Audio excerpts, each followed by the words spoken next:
Luminous beings, are we? Not this crude matter. One of my favorite lines in this movie. Let's theologically analyze Star Wars Episode 5, The Empire Strikes Back.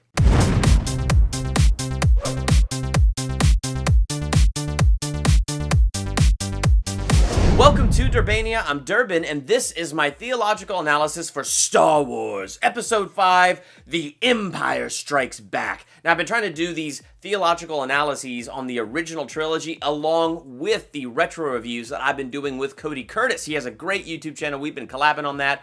On my channel, you can check out our retro review of Episode 4. On his channel right now, you can check out our retro review of Episode 5. But right now, this is my theological analysis on Episode 5, The Empire Strikes Back. I feel like this movie is the key to understanding the Force for all the rest of the Star Wars movies. And I feel like it's the key because you learn what it is that Luke is actually having to learn about the Force. As Luke and Yoda are training, which to me is just some of the absolute best scenes in this movie. As Luke is learning what the Force is, as Luke is learning how to use the Force and surrender to it and all that stuff, there are so many fascinating things that Yoda says. Is the dark side stronger? No. Quicker, busier, more seductive. And when you think about that, that's what the dark side has to be. I mean, look at real life. The dark side in real life can never come close to defeating God, can never come close to defeating the light. Why? Because darkness is simply the absence of light. If you walk into a room and flip a light switch, a war does not ensue. There is no fight, no battle, no struggle. Darkness is gone because the thing that was absent is now there. Like, it's just, darkness can't even begin to fight against the light. It can't comprehend it. It can't be done. So what does darkness have to do? Darkness has to get smarter. It has to get manipulative. It has to be seductive. It has to be broad. It has to be wide. The way has to be easy so there are many that find it and many that want to take it. This is what the dark side has to do. And as Luke kind of starts to get that concept, he gets a little scared and he says to Yoda, "But how am I to know the good side from the bad?" You will know when you are calm, at peace. That is such a crucial thing about the Force. Another very crucial thing about the Force, and probably my favorite scene in the whole movie, is the X-Wing scene. And the reason that the X-Wing scene is my favorite is because I feel like this is the scene in the conversation between Luke and Yoda that we really see how do we tap into the Force here. We see what it is that Yoda is truly trying to teach Luke. And you want to know what Yoda's trying to teach Luke? Faith. Hebrews 11:6 says, without faith, it is impossible to please God. And as we get into the Force, we find without faith, it's impossible to connect with the Force. Because as Luke is upside down and he's moving stones and the X-Wing begins to sink, R2 panics, Luke panics, the stones drop, everything drops. Luke thinks it's absolutely impossible to raise this giant X-Wing out of the water. Master, moving stones around is one thing. This is totally different. No different. Only different in your mind. You must unlearn what you have learned.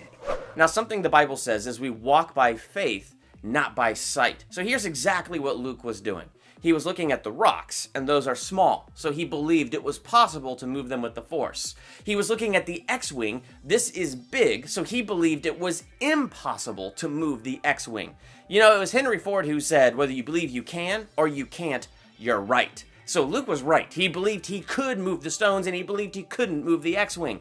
So because of this belief, or maybe this unbelief, he was unable to do what he needed to do and lift the X-Wing out of the water. And this is where Yoda steps in. And this is where he takes the phrase, walk by faith, not by sight, and he puts it into Star Wars terminology. I can't. It's too big. Size matters not. Look at me.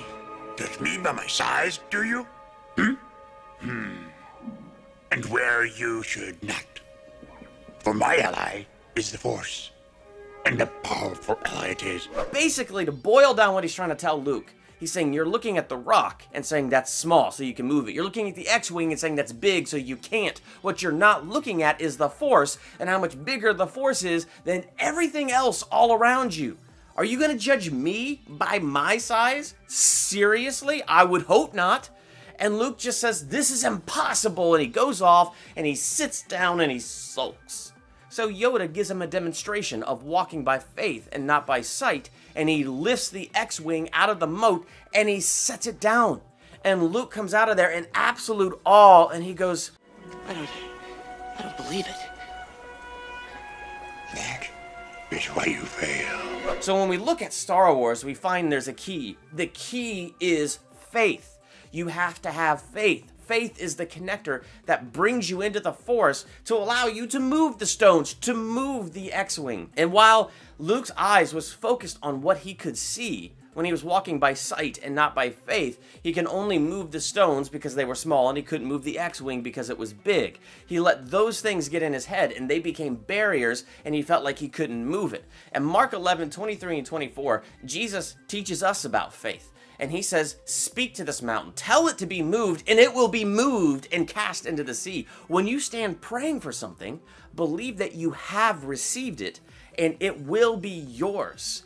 It's such a challenging verse because I feel like it's the same thing that Luke is going through right here. And what hinders Luke from moving an X-Wing? It's unbelief.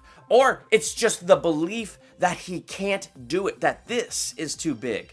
Sometimes when we look at the mountains in our lives, we think they're just too big. And we come to God the way Luke came to Yoda and said, this is too big. It can't be done. Moving stones is one thing. This is another. It can't be done. And what does Yoda do? He shows him you're looking at the wrong thing. And this is what Jesus is trying to teach us. He's like, don't look at the mountain, look at me. Next to me, that thing is a molehill. That thing can move because I am bigger than it. Look at me and put your faith and put your trust in me. Now, one of the key points that I said earlier was, if Luke had a mind that was calm and at peace, he would know the difference between the dark side and the light side. So this is how evil works. Darth Vader, he understands the Force and understands how it works. So he kidnaps Han, Leia, and Chewie, and he tortures them. Not asking them questions, he tortures them, just so he could create a tremor in the Force, so that Luke, who's learning to listen to the Force, will see this and will come to him. But what's he trying to do? He's trying to stir up Luke in anxiety. Anxiety is not calm. Anxiety is not peace. He doesn't want Luke to act out of that calm and peace. He wants Luke to act out of that cloudy mind. He wants Luke to act out of fear and anxiety. That way, he's not thinking straight. That way, he's not being creative about his problems. That way, he's not feeling the Force, he's not listening to the Force, and he's not moving in the Force, and he's certainly not having faith. So he's trying to put the limits on Luke. He's trying to get Luke stirred up in the wrong thing so Luke can easily be defeated. Now, thankfully, as we watch episode 5, it turns out Luke has some surprises for us. Now, whether he was right or wrong to leave his training early to save his friends, I think that's an amazing debate to have for another time. The point is, Yoda didn't want him to leave because Yoda knew he needed to grow deeper and mature further in his faith. He needed to mature further in the Force before he could bear this burden of knowing that Vader was his father. He probably should have known that earlier, but hey, you know what? That's neither here nor there right now. The point is, the enemy knew Luke needed more maturity, so he stirred him up in anxiety so he would forsake his training and move out in immaturity and fear, and in moving in that fear and moving in that anxiety, he would put a burden on Luke that Luke was not ready to bear, the burden being that Vader was his father. All of this in hopes to absolutely break him down so that he would join the dark side and be an ally towards the dark side rather than an ally to the Force, to the light side. And that's how the enemy works in real life. The way the devil works in real life, he wants to stir us up in strife. He wants to stir us up in worry and anxiety. And so many times the Bible talks about us casting our cares on the Lord because he cares for us. So many times God says, peace, be still, and know that I am God. In other words, we need to be in that place of peace and acting from that place of peace and calmness. And when strife tries to get stirred up against us, it says in the book of James, resist the devil and he will flee from you. And so these are the tools that God has given us to act out of his peace than out of the dark side's worry and anxiety.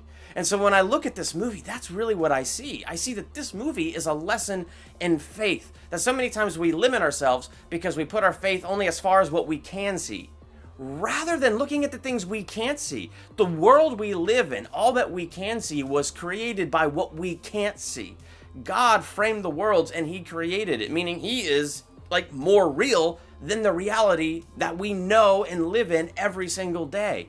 And once we can get that concept in our minds, once we can realize God is the most real thing in this entire universe, even though we can't see him, and we put our full faith and trust in him, rather than looking at the world and looking at the size of our mountains, when we look at the size of God and the power of God, we'll find that we're mountain movers. So what did you think of Star Wars Episode 5? Make sure to let me know in the comments, and while you're there, hit the subscribe button to become a Durbanian. Next to that subscribe button is that bell. Click the bell so you're notified the moment I drop new videos. I also have a Patreon page, so if you would like to become a patron of Durbania and support Durbania financially and help me to grow stronger in what I'm doing here, first off, I would be beyond appreciative. Secondly, there's also great rewards for different levels of giving and things like that. So if you like what I do here and you want to continue to see more and more, I would love it if you would check out that Patreon page. If not, hey, don't worry about it. I'm just super excited that you're here, and thank you so much for checking out this video. And check out my other videos, my other theological analyses and movie reviews, trailer reactions, ranking videos, and so much more. I'm Durbin. Thanks for checking out Durbania.